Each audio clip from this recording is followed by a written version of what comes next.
Juriscast, o seu podcast jurídico.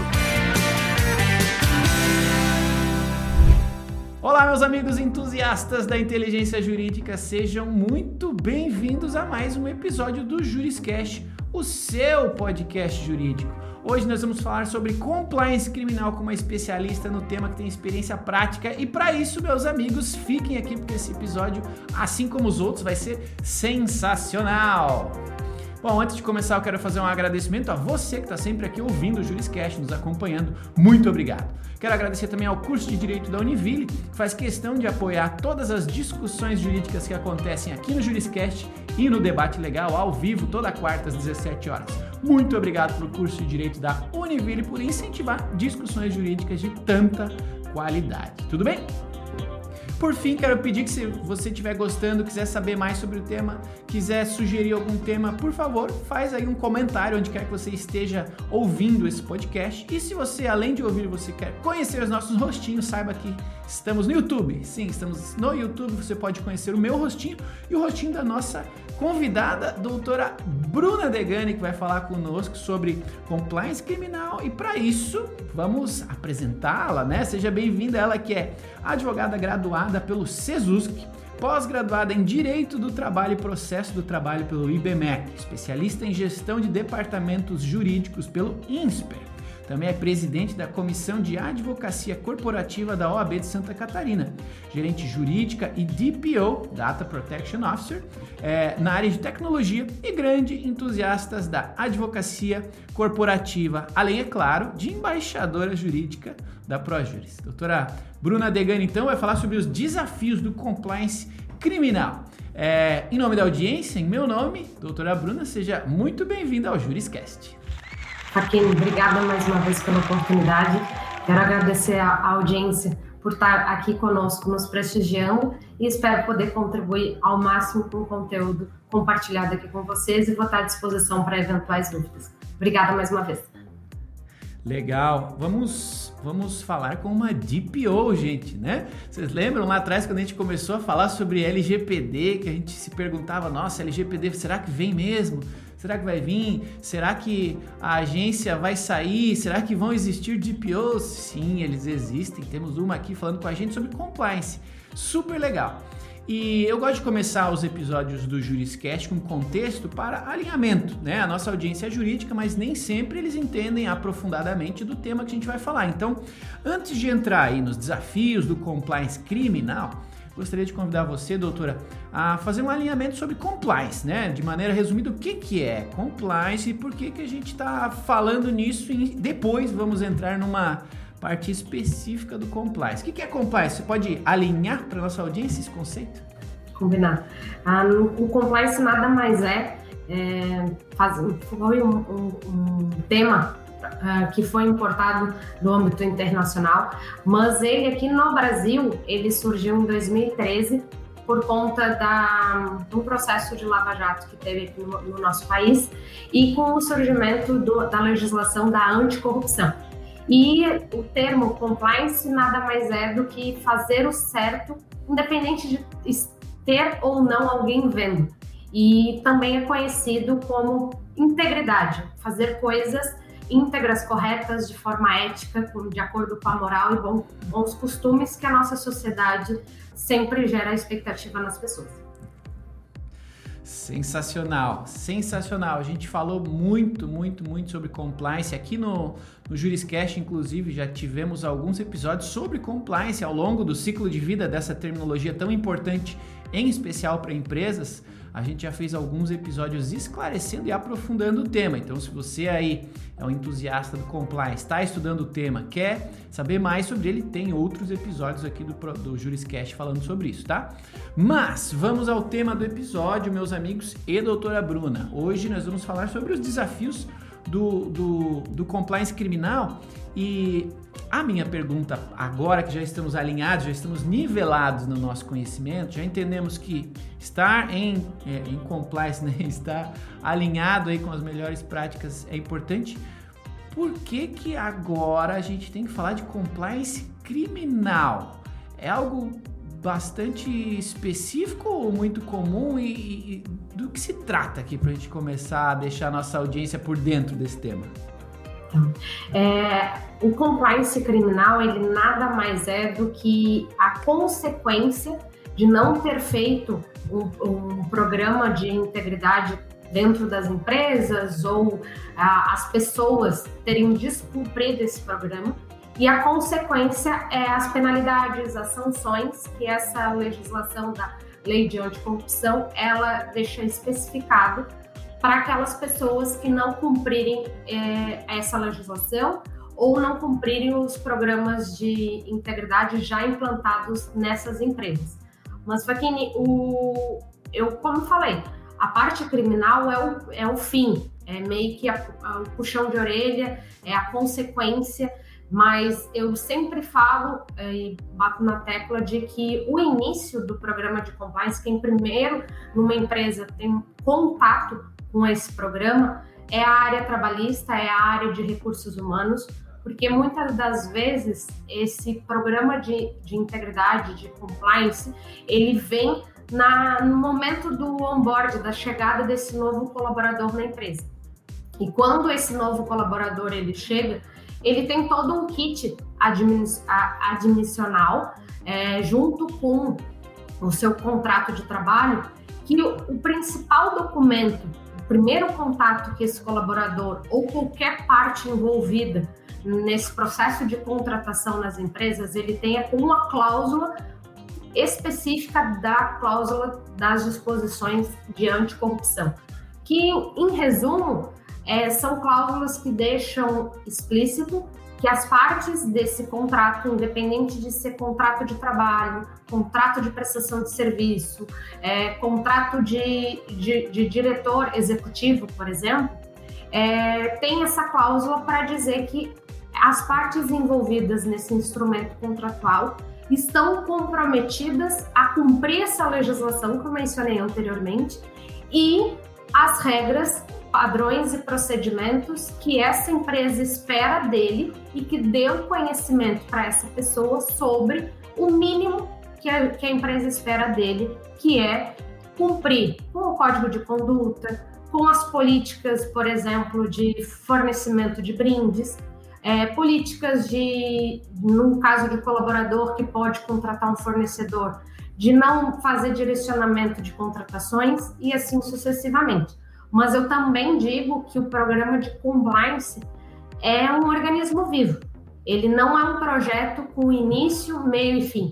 Ele é uma roda que está sempre em movimento no sentido de tem um início, o meio, o fim às vezes é o treinamento, começa de novo porque vem novas pessoas envolvidas nesse programa, treina elas novamente, atualiza os documentos e enquanto essa empresa estiver cumprindo com a sua função social, esse programa ele sempre será revisitado pelas pessoas que são responsáveis por ele.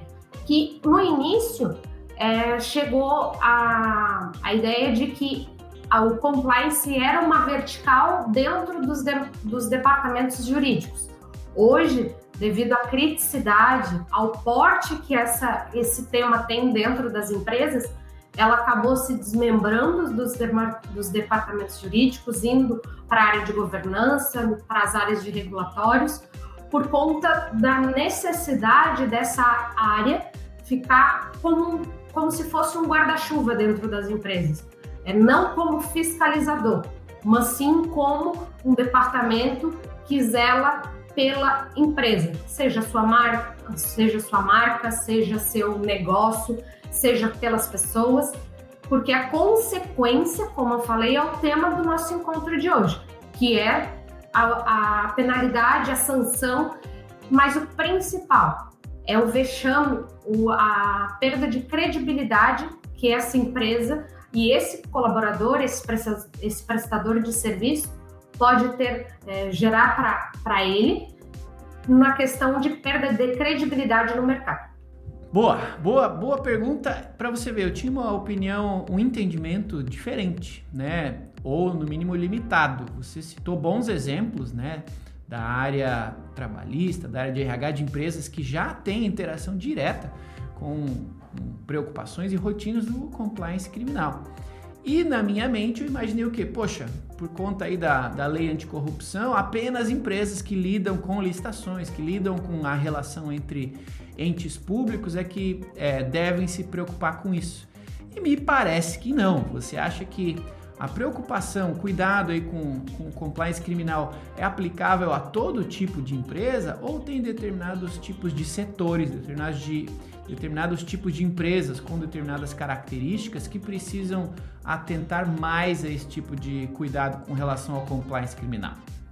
Hoje as empresas de grande porte são as que mais dão atenção a essa área.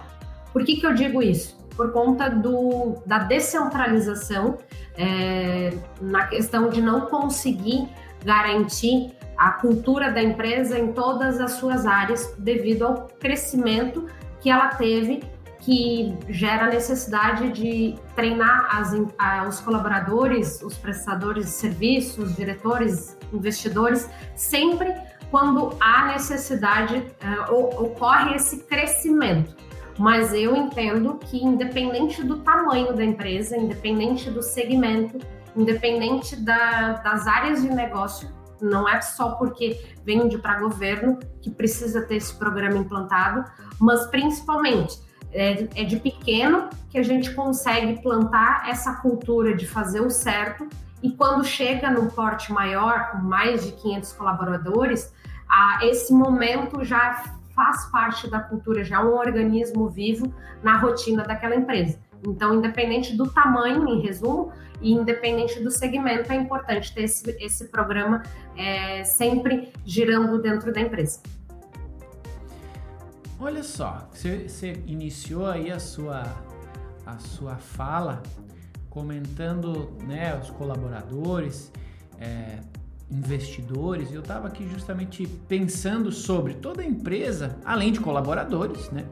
Ela pode ter investidores também, e com cada um desses grupos ela tem um tipo de relacionamento, né? Mas, no geral, toda empresa também tem fornecedores, né? Assim como colaboradores, é quase inevitável uma empresa não ter nenhum tipo de fornecedor. Então, a minha pergunta você já deu alguns bons exemplos com relação a como que a gente se protege, né, ou como que a gente aplica aí boas práticas de compliance criminal na relação com os colaboradores. Mas será que dá para a gente falar de alguns exemplos ou alinhar coisas importantes para outras relações como esta? Por exemplo, com fornecedores, com investidores e até com algum outro tipo de relacionamento que eu não citei aqui, mas que você aí na sua prática, na sua experiência, já vivenciou e entende que sejam importantes a gente citar aqui para a audiência? Um exemplo que eu compartilho aqui com a audiência, Facchini, é que, por exemplo, esse programa ele também fica envolvido numa área que é a área ambiental, socioeconômica, socioambiental.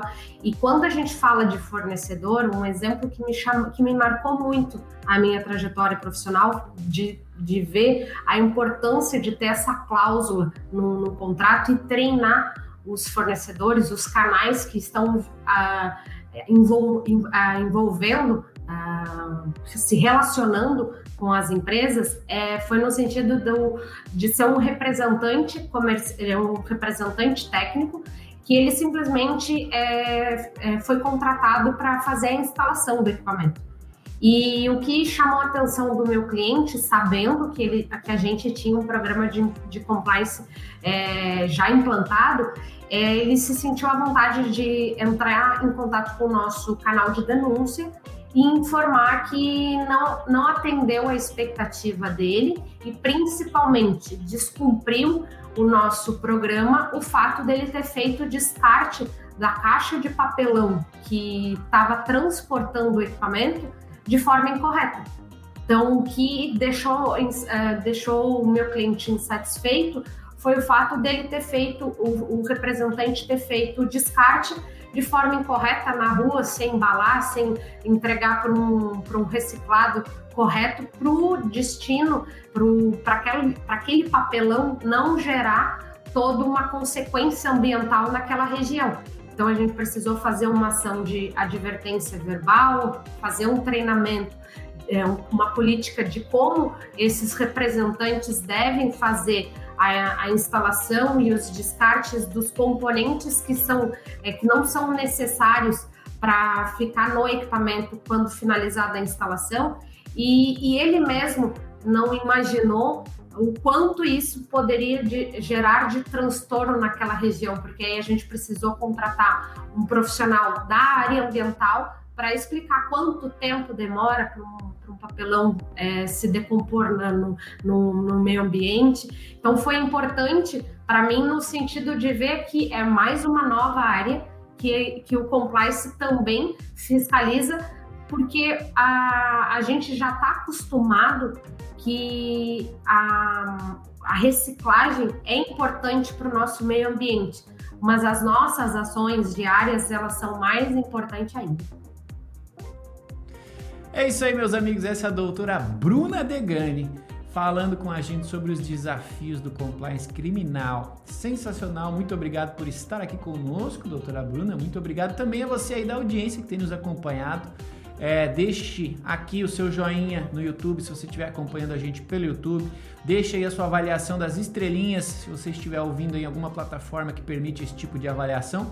E acima de tudo, faça seus comentários. Eu gosto de ler com muito carinho os comentários de vocês e é através deles que eu descubro se vocês estão gostando dos conteúdos, não estão gostando dos conteúdos e que outros conteúdos ou pessoas, ou referências, assim como a doutora Bruna, vocês gostariam de ver por aqui. Então, por favor, façam aí seus comentários que vai ser muito bom sentir aí, conseguir ler o entendimento e o gosto que vocês estão tendo pelo conteúdo que a gente produz aqui com tanto carinho para vocês, tá bom? Muito obrigado então. Vamos adiante, doutora Bruna. A outra pergunta importante, né? Tem vários advogados aqui na nossa audiência e, logicamente, a pergunta não pode calar. Você acredita que é imprescindível uma assessoria jurídica para que empresas, para que nestes casos aplicáveis a gente garanta tanto a aplicação, né, quanto a recorrência da correta implementação de um programa de compliance, em específico com cuidados a respeito do compliance criminal? Você entende que é obrigatória essa relação com uma assessoria jurídica? É importante, mas eu confesso para vocês que essa área, infelizmente, ela não é exclusiva de advogados. Então, a concorrência é muito maior. Então, o que eu gostaria de deixar de mensagem aqui, Facchini, é que eu acho importante os nossos advogados não serem especialistas no assunto, mas conhecerem, terem domínio prático sobre e tornarem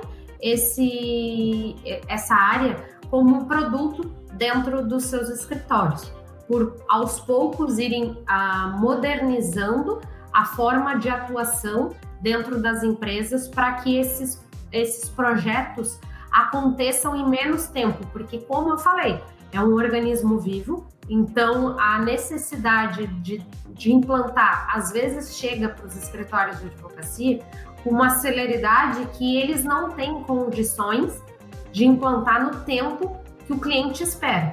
Mas quando a gente consegue entender esse programa de forma clara, estruturada, com fases, um plano de ação, tudo redondo, é mais fácil tanto para o escritório garantir o cumprimento desse prazo, como também para aquele profissional ele passar segurança para o seu cliente e se tornar parte daquela empresa.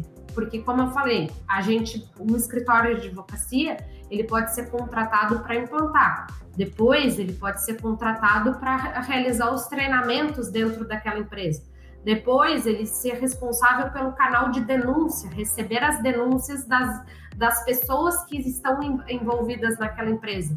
Então, a probabilidade dele ter essa empresa sempre como cliente para atender essa área de compliance, que muitas das vezes, por não ter esses escritórios de advocacia com um projeto, com um produto tão redondo, tão estruturado, faz eles preferirem ter uma área de compliance interna, porque aí permite aquele profissional, permite aquela empresa ter esse profissional exclusivo, fiscalizando, vendo o dia a dia da empresa.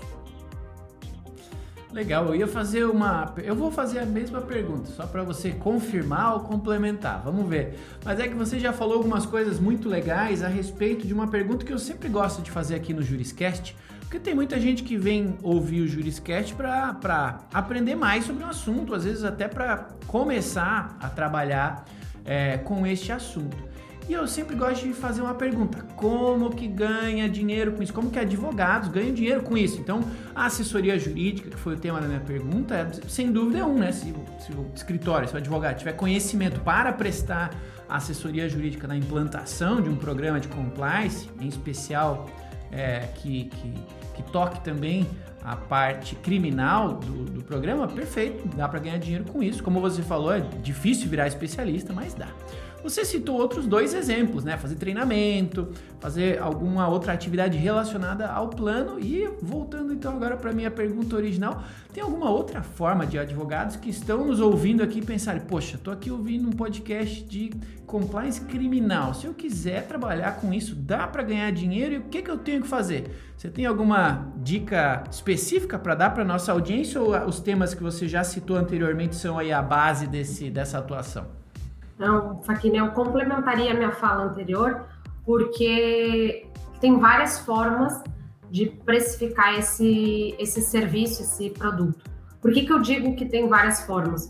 Porque dependendo do porte da empresa, é mais fácil para o advogado ele fazer um escopo de proposta mais enxuto. O que eu quero dizer com isso? Trabalha com as áreas principais da empresa: área comercial, trabalhista, produção. Estruturou redondo nessas áreas, depois avança para as outras que tem uma quantidade de colaboradores menores, porque aí permite uma carga horária de treinamento, que seria o segundo serviço, menor, permitindo com que a empresa consiga ter um respiro no sentido de investimento para a implantação desse programa. Bruna, não gosto de trabalhar dessa forma, ou é tudo ou é nada. Aí é trabalhar por fases. Entregou a fase 1, montar os documentos. Entregou a fase 2, que é a divulgação dos documentos, seja por e-mail, seja para a área de marketing, para publicação no site, seja depois a próxima fase, os treinamentos. Beleza. Bruna, a parte de canal de denúncia, que é o momento da fiscalização. É igual um ciclo de PDCA, que tem, tu começa, o meio e o fim. O fim seria a área de o canal de denúncia, no sentido de receber as ligações, os e-mails. Se o teu escritório fez um programa de compliance redondo, a probabilidade de receber uma quantidade pequena de denúncias é grande. Então, tu consegue dar uma reduzida na precificação desse serviço. Mas o principal o advogado ele vender que ele é o parceiro daquela empresa e não simplesmente um prestador de serviço.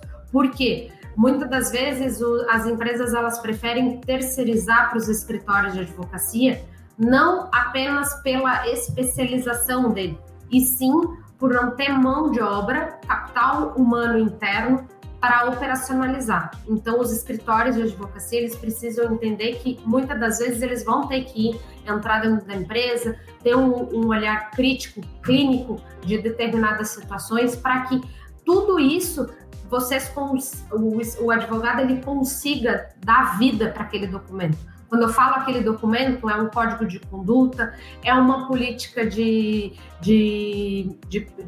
disponibilização de brindes, por exemplo, para que não seja só um documento simples, que é fácil encontrar na internet, pode cumprir as fases do programa, mas a importância de ter esses documentos é que eu falo para vocês. Um exemplo foi, eu consegui uma ação trabalhista importante aqui da empresa, podendo justificar que determinado colaborador ele descumpriu o código de conduta, por isso que a empresa tomou determinada ação. Então, se eu não tivesse tido o olhar clínico no momento da revisão daquele código de conduta, talvez eu não teria tido um êxito tão efetivo nessa ação trabalhista. Então, a mensagem, Facchini, que eu queria deixar para os advogados é se sentir que o escritório de advocacia dele, independente do programa, do serviço que ele está fazendo para a empresa, ele tem que ter o diferencial de ser parceiro, e não só aquele que fechou uma proposta de honorários, entregou o documento que precisava e finalizou a atividade. Maravilha, tá aí, meus amigos. Se vocês não tinham ideia de quais produtos colocarem aí na prateleira do seu escritório, agora já tem umas dicas aí com a doutora Bruna, ó. Já deu o caminho das pedras, viu? Bom, o tempo voa, minha amiga, e eu tenho duas perguntas para fazer. Uma que está na pauta e uma que não está, mas está no título. Se a doutora Bruna, né, pudesse escolher ou elencar os desafios do compliance criminal, ou alguns deles, ou até para ajudar mais a nossa audiência, os principais desafios. Considerando tudo isso que a gente falou, tem bastante coisa para fazer, bastantes cuidados a serem tomados, mas na sua visão de especialista e que já vive isto na sua realidade, né? Quais são os desafios ou os principais desafios para quem está lidando, ou vai lidar, ou precisa lidar com o compliance criminal? Eu digo para vocês que o principal é a mudança de cultura. É fazer com que o que está escrito aconteça sem a necessidade de revisitar, no sentido de dizer para o Facchini, volta lá no código de conduta e dá uma olhada, porque a atitude que tu está tomando, acho que não está correta no capítulo tal. É nesse sentido de fazer com que todas as partes envolvidas no dia a dia daquela empresa, elas saibam da importância de cumprir aqueles documentos. E para isso tudo acontecer, é motivar as partes a fazer os treinamentos. Eu falo partes, tenta imaginar eu colocar 7 diretores, uma agenda super restrita para fazer treinamento de compliance, ouvindo o advogado falando sobre legislação. Eles acham perda de tempo no início, agora eles acham muito importante, porque eles conseguem estar sempre atualizados, e hoje o alto escalão da empresa, quando eles vão para uma reunião que só tem investidor e estão atualizados sobre a importância de ter esse programa implantado na sua empresa, eles veem que é um diferencial competitivo. Ou a mudança que eu fui muito agraciada com feedbacks super positivos aqui na empresa foi o colaborador indo para o supermercado e a pessoa entregou o troco errado e ele falou uma das frases que estava no código, que é essa que eu sempre bato na tecla, é fazer o certo independente de ter gente vendo. E ele replicou. Então, o principal desafio é fazer com que aquela fama do jeitinho brasileiro seja extinta. E hoje eu digo para vocês, o que me motiva sempre estar atualizada nessa temática é que o pouco que eu faço hoje, aqui no meu universo, que é a empresa que eu estou atuando no momento, eu vejo que eu posso atingir várias áreas, várias pessoas, e o quanto é gratificante isso está acontecendo dia a dia. Porque não é porque a Bruna está pedindo, não é porque a Bruna está vendo. Eu estou fazendo porque eu sei que é certo. Que delícia de ouvir isso, viu? Quando vem do coração, a gente sente nas palavras que é natural, né? Que bom, que bom. Eu também sou entusiasta aí de que a gente elimine esse jeitinho brasileiro aí da nossa existência, da nossa história, porque é muito triste esse jeitinho brasileiro, se dar bem em cima dos outros, né? E a gente precisa ser mais igualitário, né? A gente precisa ser mais... Todo mundo se dá bem junto. Acho que quando todos ganham, ninguém perde. Esse é o jeito certo e não o jeitinho brasileiro. Que bom, a gente está alinhado. E você falou sobre boas práticas aí, de coisas legais que você tem feito, que tem dado ótimo resultado. E eu tenho já, para mim, não é de hoje, você como uma grande referência neste tema. E eu gosto de terminar os episódios do Juriscast pedindo para referência, que aqui está, para nossa convidada de hoje, doutora Bruna, que é uma referência no tema, que produz conteúdo sobre isso, Se você teria alguma indicação, logicamente, a primeira delas imagino que seja suas próprias redes, seus próprios contatos, mas se você tem alguma outra indicação de pessoa, de curso, de livro, de site, de alguma outra referência para que a nossa audiência consiga continuar evoluindo no seu entendimento sobre o tema, no seu conhecimento sobre o tema, para que nós todos, né, enquanto personagens aqui atuantes no mundo jurídico, possamos estar evoluindo a nós mesmos, em primeiro momento, claro, mas evoluindo esse nosso ecossistema jurídico. O que você recomenda de referências para que nós todos possamos continuar crescendo nesse tema depois que o episódio acabar? Eu falo para ti que tem várias doutrinas, Facchini, que eu poderia listar várias aqui para nossa audiência, mas eu falo para vocês que foi muito importante para esse programa acontecer aqui dentro da empresa, que foi uma norma, a ABNT de compliance, que é possível, infelizmente é um conteúdo exclusivo da nossa ABNT, mas vale o investimento, porque ali nesse documento ele informa todo o passo a passo de como implantar um programa, dá um norte para quem quer algo prático e permite também vocês prepararem os nossos clientes, deixarem eles prontos para, caso eles decidam fazer um investimento em ter a certificação dessa associação, como vocês seguiram o que delimita a norma, vai ser só consequência. É o teu cliente que vai decidir ter ou não ter aquele certificado na parede. Mas como eu falei nesse nosso episódio, Facchini, o importante não é o documento na parede, e sim ele está fazendo parte do dia a dia da organização. É isso aí, meus amigos. Esta é a doutora Bruna Degani, compartilhando seu conhecimento, suas experiências práticas com a gente.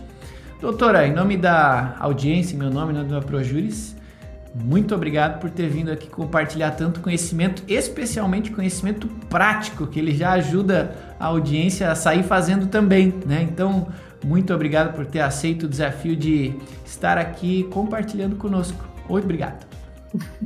Eu que agradeço, Facchini.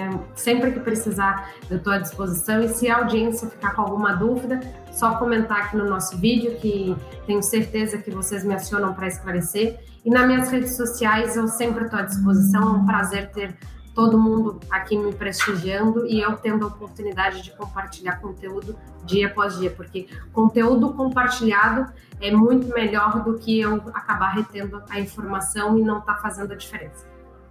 É isso aí, o mundo é colaborativo. Quando a gente compartilha conteúdo, a gente compartilha conhecimento e alegria muitas vezes. Então, se você está ouvindo, está vendo, está assistindo a gente, @BrunaDegani lá no Instagram. Passa lá, siga a doutora Bruna. É isso mesmo, né, Bruna? Não falei errado. Tá tudo certo. Eu sou seguidor, já sei até de cor. E você vai lá acompanhar o conteúdo da doutora Bruna, tem muito conteúdo legal. Então, está disponível aqui uma referência para você seguir e, claro, esclarecer caso tenha alguma dúvida, caso tenha alguma pergunta. Estamos todos aqui para ajudar. Tudo bem? E é isso, meus amigos. JurisCast, então, este episódio fica por aqui, mas todos os demais continuam 100% gratuitos e disponíveis para você em qualquer plataforma de consumo de áudio. Se você usa o Spotify, estamos lá. Se você usa o Deezer, estamos lá. Se você usa o YouTube, estamos lá. Se você usa a Apple ou o Google Podcasts, estamos lá. Se você usa sinal de fumaça, estaremos lá também. O podcast ele é onipresente para quem quer buscar mais conhecimento jurídico e continuar evoluindo na sua carreira e na sua rotina jurídica. Estamos aqui disponíveis. Este é o nosso propósito, ajudar todos nós a evoluirmos em conjunto e fazermos, claro, um ecossistema jurídico cada vez mais rico e cada vez mais interessante para todos que se envolvem nele. Lembrando, então, que se você gostou desse episódio, por favor, avalie, deixe seu joinha, deixe suas estrelinhas, deixe seu comentário. Vai ser uma alegria ler os comentários de vocês e nos conhecermos. Siga também a mim, @Thiago Facchini. Estou aí em todas as redes sociais com este nome, Thiago Facchini. Vai ser um prazer conhecê-los. E é isso, meus amigos. Agradecimento especial aí aos entusiastas da inteligência jurídica que nos acompanharam até o final de mais um episódio. Toda quinta-feira tem um novo JurisCast para você, com um tema jurídico diferente, um convidado diferente, Fique à vontade então para consumir, para recomendar, para levar adiante esta nossa sina de compartilhar conhecimento jurídico. Tudo bem?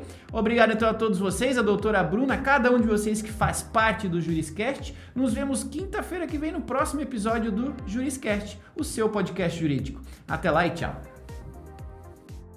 Você ouviu o Juriscast. Produção e oferecimento ProJuris, plataforma de inteligência legal, líder no desenvolvimento de software para departamentos jurídicos e escritórios de advocacia, powered by Softplan. Conheça mais em projuris.com.br.